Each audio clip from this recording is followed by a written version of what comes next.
आपकी पूरी कहानी मैं 4 लाइन में समेटूं, अगर मैं गलत हूं तो मुझे टोकिएगा। कहानी यह है कि विधायक आपका एक पूरे उत्तर प्रदेश में, सांसद आपका एक पूरे उत्तर प्रदेश में संत कबीर नगर से, और आप चाह रहे हैं कि बीजेपी से गठबंधन तो हो गया लेकिन कुछ ना कुछ ऐसा निकाल लिया जाए, क्योंकि यही आरक्षण का मुद्दा अगर इतनी ईमानदारी से संजय निषाद को परेशान कर रहा था सर, तो पहले निपटाते ना। गठबंधन कर लिया, रैली कर ली, सब कुछ करने के बाद अब बहामर ओढ़ रहे हैं। नहीं, मैं आज के दिन में 2 साल पहले मैं आया 2019 में, जब सपा बसपा एक हो गई, बड़े गठबंधन के रूप में आई, तो हमें भी अपनी 18% आबादी की ताकत को राजनीतिक रूप में दिखाना था। मैं मोदी जी के साथ आया और 40 सीटें विजय दिया। कैसे दिलाया कि बड़ा गठबंधन फेल हो गया, मोदी जी के साथ जय निषाद राज जय श्री राम का नारा लगा और कैसा ऐतिहासिक जीता है। हमें आरक्षण के मुद्दे पर 2 साल के बाद आपने देखा होगा 1.5 साल तक कोरोना बहुत रुलाया पूरे देश को। उसमें 6 महीने जब से कोरोना खत्म हुआ तब से मैं वकालत कर रहा हूं, तब से दिल्ली से उत्तर प्रदेश, उत्तर प्रदेश से दिल्ली हमेशा दौड़ता रहा। ये जो पेपर कल परसों दिया गया है, आज के दिन में जो आरजीआई को, registrar general of census of India को, वो आज के दिन में 1 महीना पहले इनके अधिकारी को दिया गया था। अगर वो पहले दे देते तो आज के दिन में, उस दिन रैली में हमारे समाज के लोग नाराज नहीं होते। आखिर लिखा तब जब नाराज हो गए तब। हमें उम्मीद है कि आरजीआई के रिपोर्ट के आधार पर इनका आरक्षण, आधा काम तो हो गया है। आरजीआई को तत्काल मांगा, रिपोर्ट वहां से लिख दिया जाए। भाजपा को कुछ करना नहीं है, संविधान में मझवार और तुरैया लिखा हुआ, उसको पास करना, उसी का आरक्षण दे देना है। कोई नया अलग से संविधान में संशोधन नहीं करना। तो हमें उम्मीद है कि 1 मिनट, हमें उम्मीद है कि बड़े भाई हैं, अगर 10%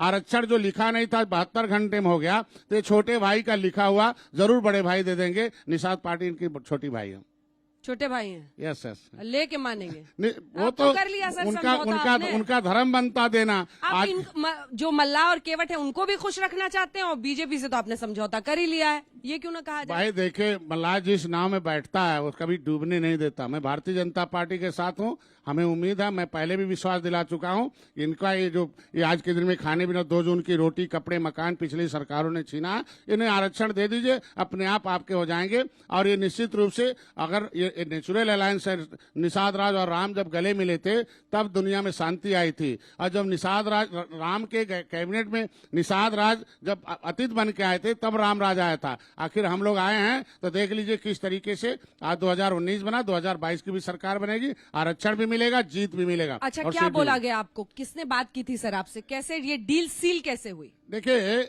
आज के दिन में कोई बात नहीं। जब वकील, जो बात हमारे समाज के जो मुद्दे हों, और वकील माननीय जो है योगी आदित्यनाथ जी हों, जब वकील ही जज हो तो बात क्या करना है? जिस मौकिल की लड़ाई योगी आदित्यनाथ जी लड़ते रहे हों पूरे हमारे आने से पहले ही, जब वकील जज हो जाए तो उसमें बात डील की क्या हो सकती है? जज को गठबंधन के लिए आपने अप्रोच किया या वहां से आवाज? नहीं, गठबंधन तो 2019 में हम जाके किए थे। 2019 का गठबंधन अब तक चल रहा था, और वो लोगों को लगा कि डॉक्टर साहब इधर उधर चले जा सकते हैं। मैंने उनसे कहा, भाई आपको विश्वास नहीं है, बैठकर आप अनाउंस करिए। और माननीय धर्मेंद्र प्रधान जी को धन्यवाद दूंगा, अमित शाह जी को, माननीय योगी आदित्यनाथ को, कि उस गठबंधन को उन्होंने औपचारिक घोषणा की और हम लोगों ने तैयारी कर ली। आरक्षण निश्चित रूप से मिलेगा, उसमें कोई बहुत दिक्कत नहीं है। और सीट भी जो उनसे बातचीत हो गई वो मिलेगा, और जीत भी मिलेगी 2022। जातिगत जनगणना पर आपकी क्या राय है? क्या देखिए, जातिगत जनगणना होनी चाहिए, लेकिन जो संविधान में लिखा हुआ सेंसस मैनुअल 1961 जो राष्ट्रपति ने लिख रखा है कि किस जाति को कहाँ गिनना है,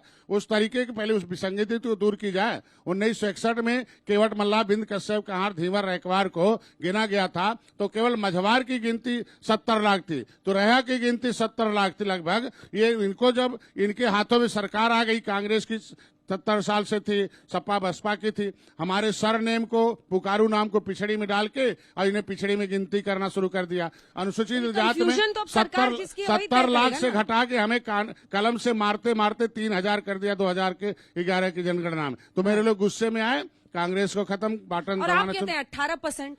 निश्चित रूप से आज के दिन में आप देखिए, पर्सनल जनगणना कराया। अरे यार, मैं कहता हूँ उस समय अनुसूचित जाति की सूची में सूचीबद्ध जो जातियां थी, तो कोई देश आजाद हुआ तो बहुत कुछ विसंगतियां थी। आज के दिन में बहुत 70 साल हो गया, 70 साल में आबादी भी बढ़ी है, शिक्षा, स्वास्थ्य, रोजगार जिसके पास नहीं रहेगा तो आबादी तो निश्चित रूप से उनकी बढ़ेगी। पहले केवल केवट को, मल्लाह को मछुआरे जानते थे, लेकिन इसमें केवट, मल्लाह, बिंद, कश्यप, कांड़, धीवर, रैखवाड़, बाथम, सुरैया, कुलवट, चाई, ये ढेर सारी 27 उपजातियां हैं, सरनेम है, ये सारे सब मछुआरे हैं, सब बिखरे थे। अंग्रेजों ने कानून बनाकर उजाड़ा था। और आप ये सोच रहे हैं कि आप सबके सरदार हैं? नहीं, सरदार हम नहीं हैं, सरदार उन्होंने माना है, क्योंकि उनकी लड़ाई मैंने लड़ी। पहले उनके इतिहास को उठाला और लिखा किताबें 13, और निषाद राज के किले पर उनको ले जाके हर साल संकल्प कराते हैं कि भाई देखो शांति लाना है तो निषाद राज राम के उस बातों को, उस विचारधारा को जन जन तक पहुंचाना है। तो वो आज के दिन में अपने किले पर जाकर संकल्प लेते हैं। 13 जनवरी 2013 को भी संकल्प लिया कि अगर 3 लोग कांशीराम के साथ कसम खाया और सत्ता की, उन्हें बताया कि political power the strong then the god power, राजनीतिक शक्ति ही एक भगवान की शक्ति से ज्यादा शक्तिशाली है। जो भी रुपया पैसा मिलेगा उन्हें समझाने में अच्छा, एक बात कामयाब हो बताइए। गए।